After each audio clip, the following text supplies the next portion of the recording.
Hi, it's me again, doing my second video. It's very exciting.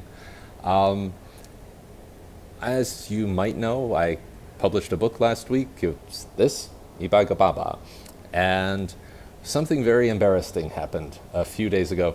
Actually, 2 days after the book came out, a friend sent me a message. She said, I got the book, it's terrific, I love it, but there's a problem on page 39.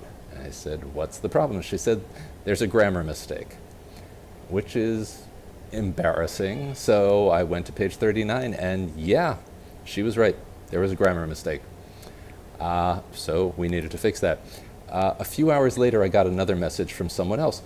Found a grammar mistake on page 65. Well, these messages kept coming in. People were finding mistakes in the book, which is pretty embarrassing, but it is what it is. So instead of pretending it didn't happen, we're going to turn it into a teachable moment. We're all going to try to learn something from it. So I'm just going to go through the mistakes that we found. I'll point out where we found them, and we'll just look at the mistakes together and how to fix them. So let's start on what page is this? 28. So it says, being in a relationship is something you have to learn how to do. The same is true for your boyfriend, girlfriend. What you see about relationships on TV isn't real. What you see or what you learn about relationships on TV isn't real. There's a word missing there. We're missing a verb. Okay, so it should read, being in a relationship is something you have to learn how to do. The same is true for your boyfriend or girlfriend. What you see about relationships on TV isn't real. Talk to each other and tell each other how you feel. But whatever you say between you has to stay in the relationship. So if you're having a serious talk, just keep it between yourselves.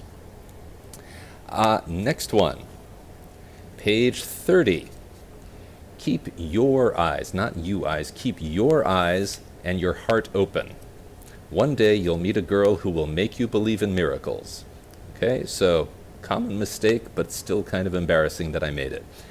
And it also points out, if you're proofreading something, it's a good idea to read it out loud, because if I had read this out loud, I probably would have caught that.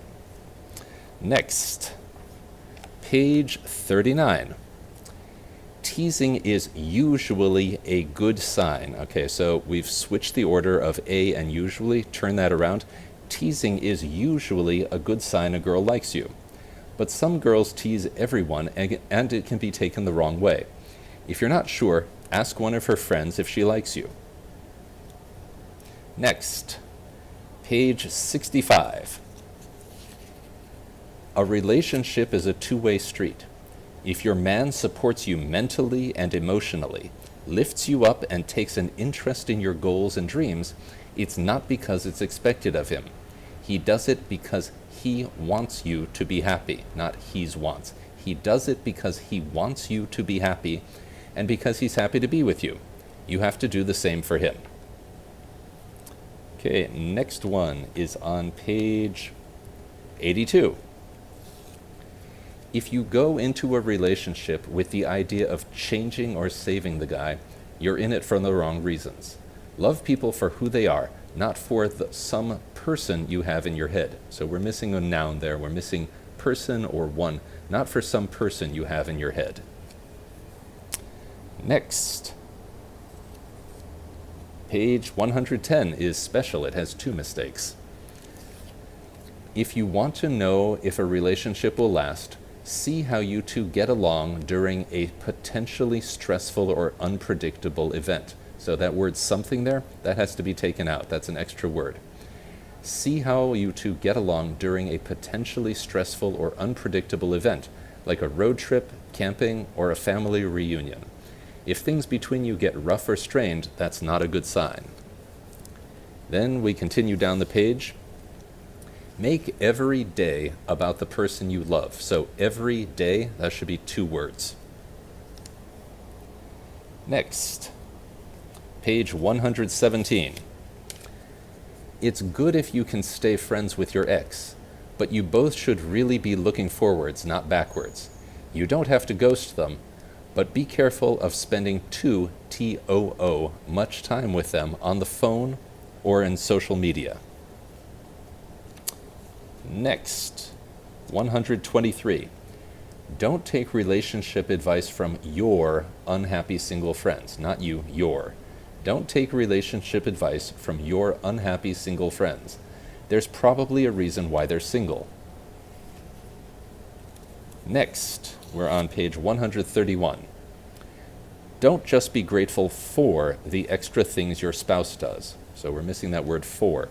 Don't just be grateful for the extra things your spouse does. Be grateful for everything. Next, we're on page 137. It's normal to not always want to spend all of your time with your partner. So we're missing the word to. It's normal to not always want to spend all of your time with your partner. After the honeymoon period is over, things slow down and you start to notice things about each other that are kind of annoying, but aren't such a big deal that you can't put up with it. Sometimes you just need to get away from each other and have some me time. Next, page 155. It's easy to find someone you can have a good time with, but don't marry someone unless you know that you can get through a bad time together. We're missing the word can. But don't marry someone unless you know that you can get through a bad time together. Find someone who will have your back in disasters and help you pick up the pieces. If you have pets or kids, marry someone who isn't afraid of getting his hands dirty. And then, page 156. You can stop arguments before they begin. Tell each other how important this issue is to you on a 1 to 10 scale, not the 1 to 10 scale. Tell each other how important this issue is to you on a 1 to 10 scale. Ask her, how important is this? Because to me it's a 4. If it's a 9 for her, then just let it go. So, we found 13 mistakes so far, which is why we're calling this video I'm an Idiot. I hope we found all of them, but if you find another one, please let me know, and I will send you a signed copy of the next book that's coming out. Okay, see you next time.